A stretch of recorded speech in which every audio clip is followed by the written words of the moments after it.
Saudara-saudara kaum muslimin rahimakumullah. Jadi akibat dari pergaulan bebas, free sex ini, bahaya yang pertama tadi itu. Hilangnya ketentraman dalam hidup. Mungkin orang lain tidak tahu. Hansip nggak lihat. Orang tua bisa kita bohongin. Tapi ketentraman. Was-was. Apalagi kalau kita merasa bahwa ini akan menimbulkan satu akibat. Entah dalam bentuk nantinya terjadi kehamilan. Si laki-laki juga tidak tenang. Khawatir kalau nanti dituntut. Si perempuan juga setelah melakukan pergaulan bebas itu hilang ketentraman hidupnya. Apalagi kalau dia harus kehilangan sesuatu yang sangat berharga dalam kehidupannya. Kegadisan katakanlah. Keperawanan katakanlah begitu. Sesuatu yang semestinya dijaga dan dijunjung tinggi. Tapi kadang-kadang memang cinta. Inilah yang namanya cinta. Sehingga cinta itu katanya buta. Kalau sudah buta, apa saja terasa jadi indah. Apa saja diserahkan. Akibatnya mahkota yang paling berharga sering hancur berantakan sebelum pada waktunya. Akhirnya ketentramannya hilang. Hidupnya gundah, gelisah. Pada mulanya memang dia tidak merasa cerah, segalanya menjanjikan dan menyanyikan keindahan. Tapi setelah proses pergaulan itu terjadi, dia kehilangan kegadisannya, si pemuda resah, si gadis pun gelisah. Apa yang dia tunggu? Jangan-jangan. Nah, jangan-jangan.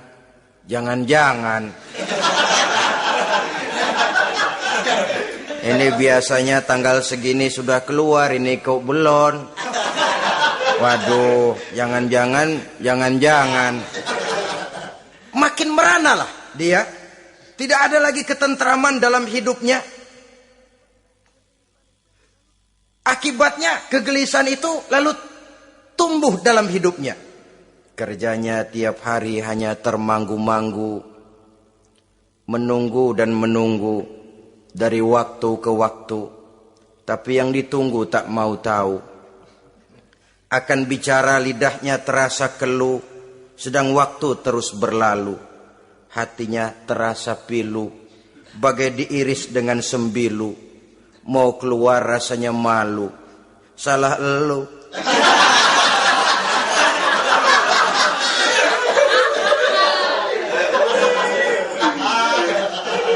Iya toh? Salah elu. Ngapa nggak sabar nunggu penghulu?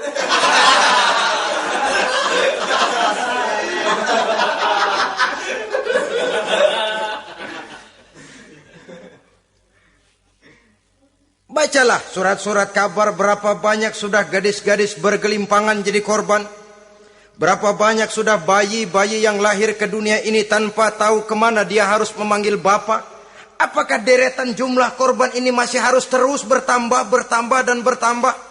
Dengan dalih modernisasi, dengan dalih kemajuan zaman, dengan dalih kebebasan pergaulan, dengan dalih emansipasi. Lalu menginjak moral yang seharusnya kita junjung tinggi-tinggi. Sampai kemudian merendahkan harga diri kita sebagai manusia. Hilangnya ketentraman dalam hidup. Bahaya yang kedua dari pergaulan bebas ini, berjangkitnya penyakit kelamin. Penyakit yang saudara-saudara tentu tahu, tidak tanggung-tanggung. Raja namanya. Raja singa. Barangkali sekarang sudah ada suntikan penisilin, boleh jadi. Barangkali sudah ada pil KB yang bisa mengatur saat-saat orang melakukan, saat orang bisa menstruasi, boleh jadi. Tapi alat-alat itu memang kalau disalahgunakan bisa merangsang terjadinya pergaulan bebas. Terjadinya penyakit kelamin. Pada lain segi, saudara lihat saja, sering dicontohkan, kalau pagi-pagi PLN bikin pengumuman, nanti malam listrik akan mati total seluruh kota. Wah, tahu kita, ini nanti malam listrik bakalan mati. Pagi-pagi sudah beli baterai kita.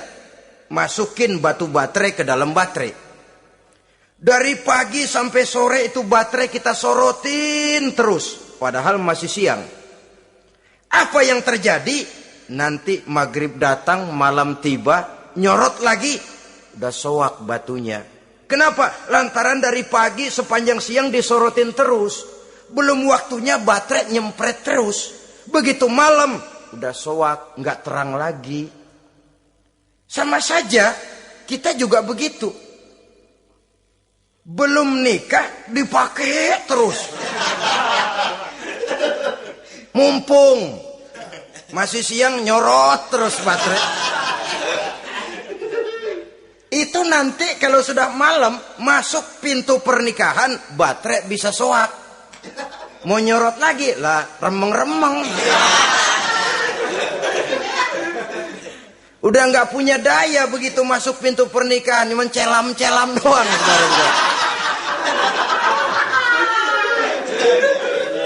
Kata orang-orang bisa assalamualaikum doang, nggak masuk, keluar lagi udah. Permisi doang. Saudara hadirin yang saya hormati, jadi itu juga termasuk satu jenis penyakit yang nantinya tentu akan merusak dan mengganggu keharmonisan hidup berumah tangga.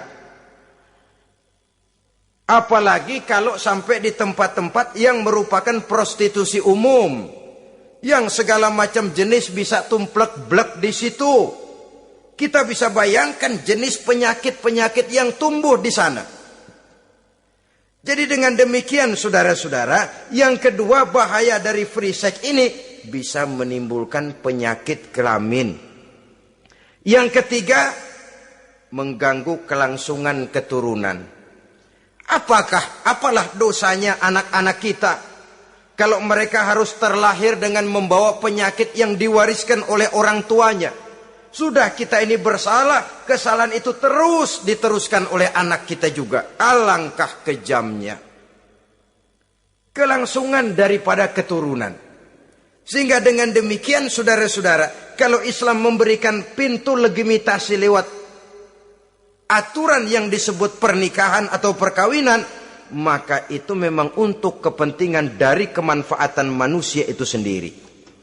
Penyakit yang keempat dari bahaya free sex ini, kita tahu bahwa seks memperturutkan nafsu seks itu sama dengan bayi. Bayi kalau nggak disapi, saudara-saudara, disapih ya, diberhentiin nyusu, itu sampai SMP SMA juga ngempeng terus dia. Kadang-kadang seorang ibu kan berat, aduh anak saya mau disapih, kasihan. Terus jangan disapi, sampai SMA masih ngempeng dia. Nafsu begitu, kalau diperturutkan, tidak diblokir, ya terus dan terus. Umumnya nggak ada orang yang nggak ketagihan kalau sudah melakukan hubungan seksual. Sehingga ada orang terlambat nikah, ketika ditanya, bagaimana kamu nikah? Nyesel. Nyesel kenapa? Kalau tahu enak dari dulu aja.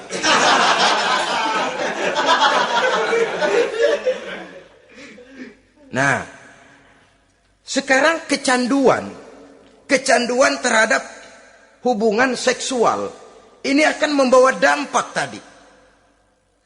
Pertama, dia lari ke tempat prostitusi. Kalau ada uang. Andai kata pun dia kaya, ini jelas mengganggu ekonomi rumah tangganya. Setidaknya ekonomi keluarganya. Kalau dia tidak termasuk orang kaya, dia bisa melakukan perbuatan negatif. Sepatunya dia jual dulu, celananya digade dulu. Celana lu nih apalah gue ngebut banget nih.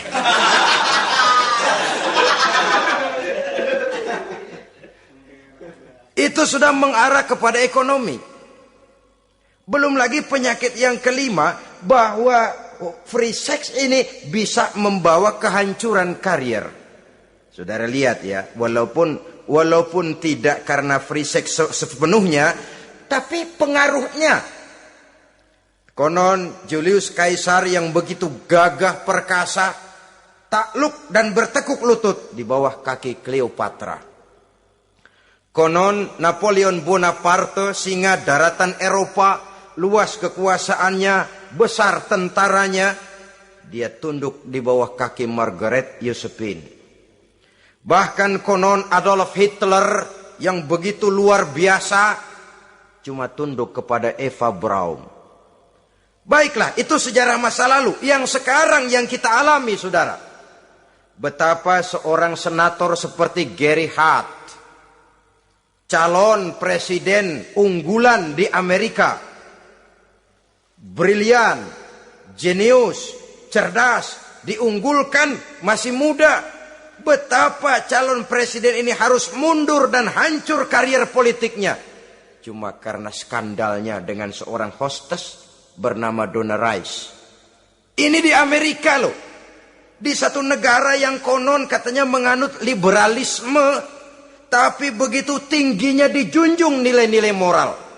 Kalau dia terlibat begitu, bagaimana kalau dia jadi presiden nanti? Bahkan paling belakang, saudara-saudara, John Tower yang oleh Presiden Bush dicalonkan menjadi Menteri Pertahanan terpaksa ditolak oleh Senat oleh karena skandalnya, ya dengan minuman keras, ya dengan wanita. Saya katakan lagi, ini di negara yang kita katakan, kita tuding sebagai negara liberal, di negara yang menganut mudah-mudinya pergaulan bebas, entah nilai moral dituntut sedemikian luhur sehingga seorang bisa mengundurkan diri dari calon presiden karena terlibat skandal. Di Inggris pernah juga kejadian, di Italia pernah juga kejadian, seorang perdana menteri terlibat skandal dengan seorang pramugari pesawat udara. Sampai kemudian dia dan seluruh kabinetnya membubarkan diri. Kehancuran karier. Karena bagaimanapun lemahnya wanita, perempuan sekalipun lemah, saudara-saudara, lelaki yang bagaimana gedenya juga dia telan. Itu namanya perempuan, saudara-saudara. Seseorang bisa bangkit ke panggung sejarah memegang peranan. Dari yang tidak pernah diperhitungkan bisa menjadi kekuatan yang diperhitungkan pun karena perempuan. Tapi seorang pun bisa ambles di telan perut sejarah juga karena perempuan. Kehancuran karier.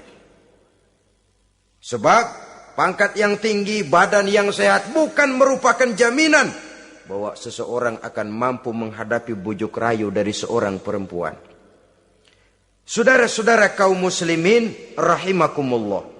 Oleh karena itu, mari sayangi diri, sayangi karier, sayangi ekonomi rumah tangga. Bertahun kita pergi pagi pulang sore peras keringat cari nafkah, menghidupi anak dan istri. Haruskah dia jadi hancur cuma oleh karena kecanduan kepada pelacur misalnya? Memang yang namanya pelacur tentu saja memikat, mempedaya, mempesona. Saudara-saudara kaum muslimin rahimakumullah. Karena apa? Karena yang dicari uang, mereka toh dagang. Taktik orang dagang tentu harus mampu memikat pembeli. Jangan lalu merasa senang. Waduh, nih malam mujur banget nih. Ngapa? Dapat yang baik banget sama gue. Waduh, ramah lagi orangnya. Udah endah aja udah. Ya wajar saja namanya orang dagang. Sehingga orang-orang tua dulu punya pepatah, kalau Anda termasuk orang yang jarang senyum, jangan jadi pedagang. Pedagang wanyun mulu, siapa yang betah beli? Itu kan termasuk psychology of salesman. Memang caranya orang dagang yang mesti begitu. Dia membujuk, dia merayu, dia mempedaya, dia mempesona. Jatuh kita ke kerayuannya, sulit untuk bangkit kembali. Karena itu, jangan dibiasakan. Yang sudah terlanjur, tidak ada terlambat untuk menarik diri. Adalah lebih baik kita gila dulu baru benar, daripada benar dulu baru jadi orang gila. Kalau orang gila mau benar, ini gampang ngaturnya. Tapi sudah benar, lalu gila. Ini repot, saudara-saudara. Dibilangin apa-apa, dia pernah jadi orang benar. Lebih baik kita memulai hidup ini dengan lembaran kelabu. Kalau pada akhirnya kita bisa mengganti dengan lembaran-lembaran putih. Daripada kita mulai dengan lembaran putih kalau akhirnya jadi kelabu. Yang paling baik tentu putih sejak lembaran pertama sampai kepada lembaran terakhirnya. Saudara-saudara kaum muslimin rahimakumullah. Lalu selain zina, apa penyimpangan-penyimpangan seksual itu? Ya, penyimpangan yang umum yang tidak dilakukan oleh sepasang suami istri dinamakanlah dia dengan zina. Tapi kadang orang mencari jalan lain untuk menyalurkan insting seksualnya itu. Ada misalnya dia puasa emang kagak doyan, budak seharian kagak makan, capek. Olahraga ndak suka olahraga. Sementara tegangannya tegangan tinggi. Baca buku yang parno seneng. Kalau ngomong selalu yang nyerempet-nyerempet. Akibatnya apa? Dia puasa tidak, olahraga tidak. Dia bisa jatuh kepada yang disebut onani atau masturbasi. Ada ulama mengharamkan ini, ada yang memakruhkan saja. Tapi bagaimanapun itu merupakan satu perbuatan dosa. Sungguh pun oleh ilmu kedokteran tidak dipandang sebagai sesuatu yang membahayakan barangkali. Tapi pada umumnya lalu lahir rasa minder, rasa rendah diri, dan masturbasi atau onani itu termasuk zina tangan. Ya walaupun dosanya tidak sebesar zina biasa, sebab jangan lupa mata bisa zina, zina mata yang memandang sesuatu yang haram. Tangan bisa zina, zina tangan termasuk onani. Hidung bisa zina, zina hidung, ya saudara lebih tahulah. Ini termasuk jenis penyimpangan. Atau kemudian ada lagi jenis lain. Seseorang yang menyalurkan insting seksualnya kepada makhluk sejenisnya. Laki-laki kepada laki-laki. Itu yang kita kenal dengan istilah homoseksual. Itu bukan barang baru itu. Di zaman Nabi Lut itu sudah terjadi dan mereka dikutuk oleh Allah Subhanahu wa taala. Homoseksual itu termasuk dosa besar. Sekarang ini orang malah menuntut dilindungi haknya. Sehingga kaum gay di Amerika itu pernah demonstrasi menuntut perlindungan hak. Bahkan mereka sudah tidak perlu sembunyi-sembunyi lagi. Bahkan ada yang hidup berumah tangga. Ini ya terlepas dari penyakit kejiwaan yang memang harus disembuhkan dan perlu pengobatan khusus. Tapi homoseksual dilihat dari segi agama merupakan satu perbuatan yang berdosa. Dan dosanya besar. Atau perempuan dengan perempuan. Itu yang kita kenal dengan istilah lesbian. Kadang-kadang karena patah hati ngelihat laki bawaannya udah gedek aja udah. Tadinya kebangatan digombalin, kebangatan percaya penuh. Habis turayuan 17 lapangan keluar semua. Akhirnya dia berhadapan dengan kenyataan yang membuat dia kecewa. Broken, benci kepada laki-laki. Ada yang bersimpati sesama jenisnya. Terjadilah pergaulan intim sesama perempuan. Itu yang kita kenal dengan istilah lesbian. Dan itu pun merupakan penyimpangan yang juga berdosa pelakunya itu. Dua. Ada penyimpangan lain yang disebut eksibisionisme. Apa itu? Seseorang memperoleh kepuasan seksual apabila dia memamerkan.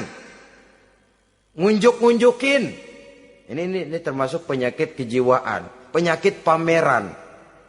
Memamerkan auratnya kepada orang lain. Di situ dia merasakan satu kepuasan.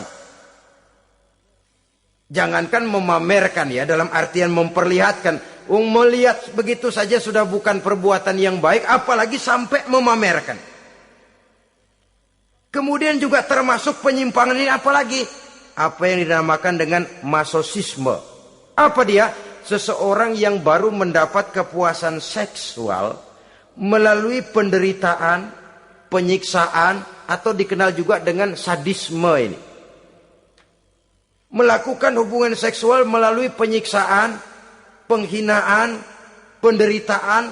Di sana dia merasakan ada kepuasan seksual. Ini merupakan penyimpangan yang berbahaya. Sudah hubungan seksualnya di luar pernikahan berbahaya dan berdosa besar. Membuat orang lain menderita dan sakit, itu juga merupakan suatu perbuatan dosa. Kemudian yang kelima, apa yang disebut dengan pedofilia. Belakangan ini kita sering baca surat kabar atau majalah, ada orang tua berhubungan dengan anak kandungnya sendiri.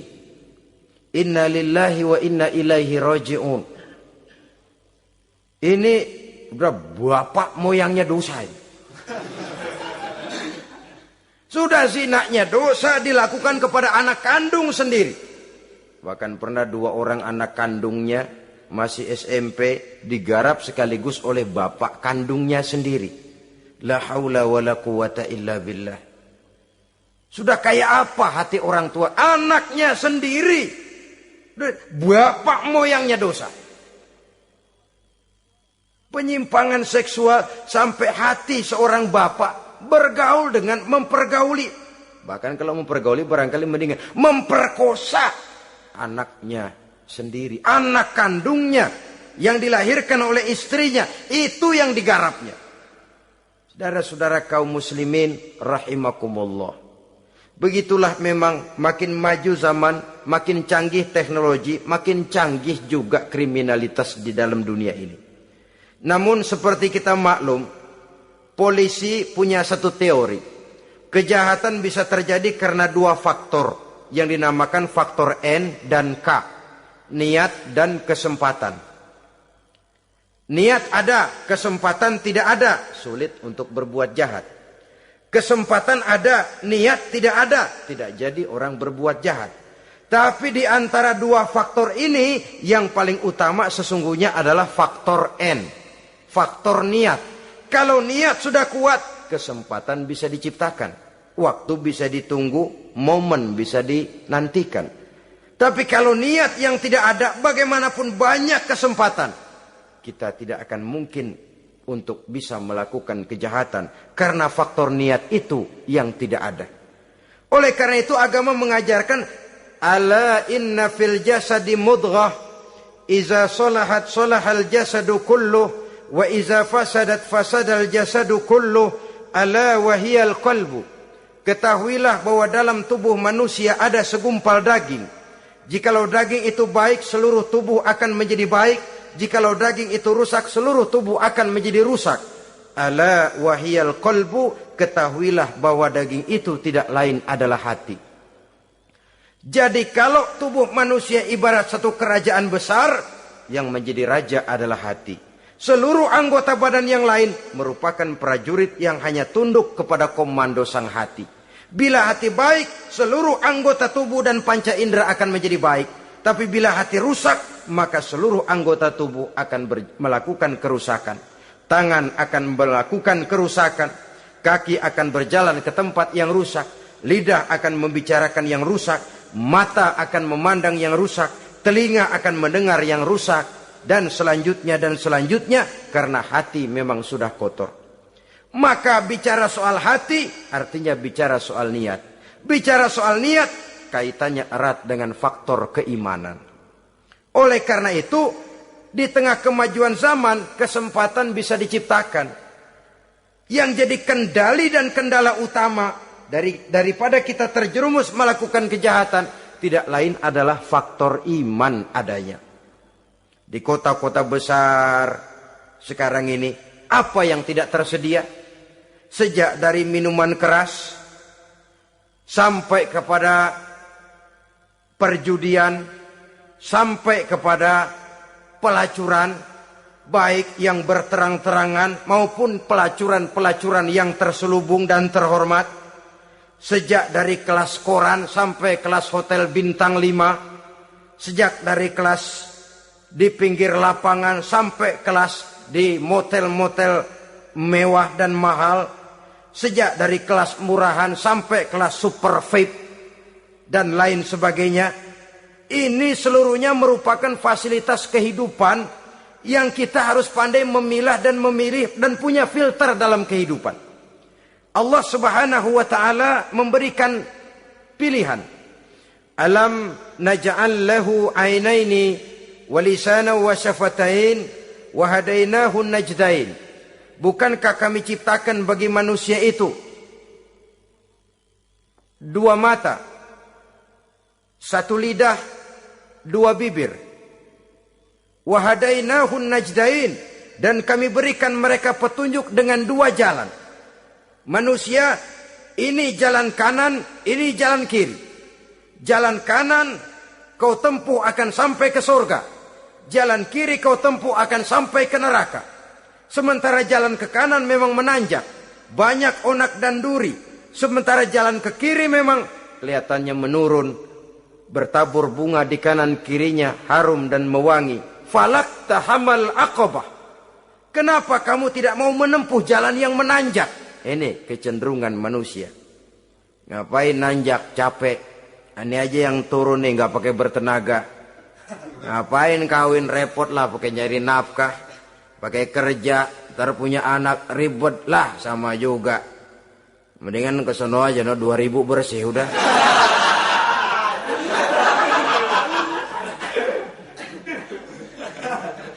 Falak tahammal aqabah. Mengapa kamu tidak mau menempuh jalan yang nampaknya menanjak ini, padahal di ujungnya menanti pancaran sinar kebahagiaan? Kau turuni jalan yang kelihatannya menurun ini, padahal di bawahnya menunggu jurang kehancuran yang sangat teramat dalam. Saudara-saudara kaum muslimin rahimakumullah. Dengan demikian, apabila Islam melarang manusia dengan larangan yang keras, jangan terjebak dalam pergaulan bebas, jangan berendam di dalam free sex, sesungguhnya adalah untuk kepentingan daripada manusia itu sendiri. Untuk martabatnya sebagai makhluk yang mulia tetap terjaga, ketenangan dan ketentraman hidupnya tetap terpelihara, jauh dari segala macam penyakit kelamin yang bisa membahayakan dirinya dan keturunannya, membawa kemantapan dan kemapanan di dalam ekonomi, dan juga jenjang karier yang dititinya, jenjang karier yang ditempuhnya.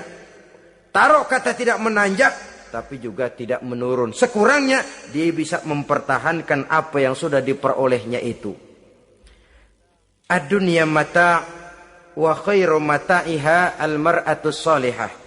Dunia ini memang kesenangan, mata', perhiasan. Dan perhiasan yang baik adalah perempuan yang soleh. Perempuan yang soleh yang tidak hanya memberikan kenikmatan jasmani, tapi juga memberikan ketentraman rohani, yang diikat dengan satu tali formal yang dinamakan dengan pernikahan atau perkawinan. Sah baik menurut agama juga menurut negara. Kita bisa menikmati kecenderungan insting seksual tadi dalam satu nada yang tenang, aman, tentram, memberikan kebahagiaan, kepuasan zahir dan batin. Tapi kalau jalan pintas yang kita tempuh, potong kompas yang kita pilih, kita lebih suka jajan, lebih suka ngeteng. Nikah kan berat, bayar mas kawin, bawa uang belanja segala macam. Iya, tapi sekaligus. Setelah itu saudara boleh pakai seumur hidup, asal masih ada napasnya masih bisa dipakai.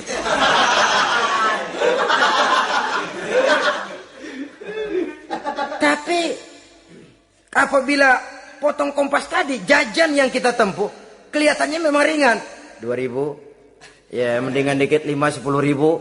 Atau kalau sudah kelas VIP bisa ratusan bahkan jutaan. Sekali, 2 kali, 3 kali. Kalau dihitung-hitung bangkrut nggak karu-karuan kita. Maka agama ini diturunkan untuk kepentingan manusia, guna membawa kebahagiaan hidup sejak dari dunia sampai ke akhirat. Kepada adik-adik remaja, para pemuda, jika sudah mampu memberikan nafkah, laksanakanlah pernikahan atau perkawinan. Jika belum mampu, maka jauhilah hal-hal yang dapat menimbulkan rangsangan seksual. Boleh dengan jalan berpuasa, memperbanyak olahraga, menggiatkan studi-studi klub, diskusi dan sebagainya. Sehingga kita selamat dari arus pergaulan bebas yang akan merendahkan martabat kita sebagai manusia. Inilah yang kita bicarakan pada pertemuan kali ini. Terima kasih atas segala perhatian. Mohon maaf atas segala kekurangan. Usikum wa nafsi bitaqwallah. Wassalamualaikum warahmatullahi wabarakatuh.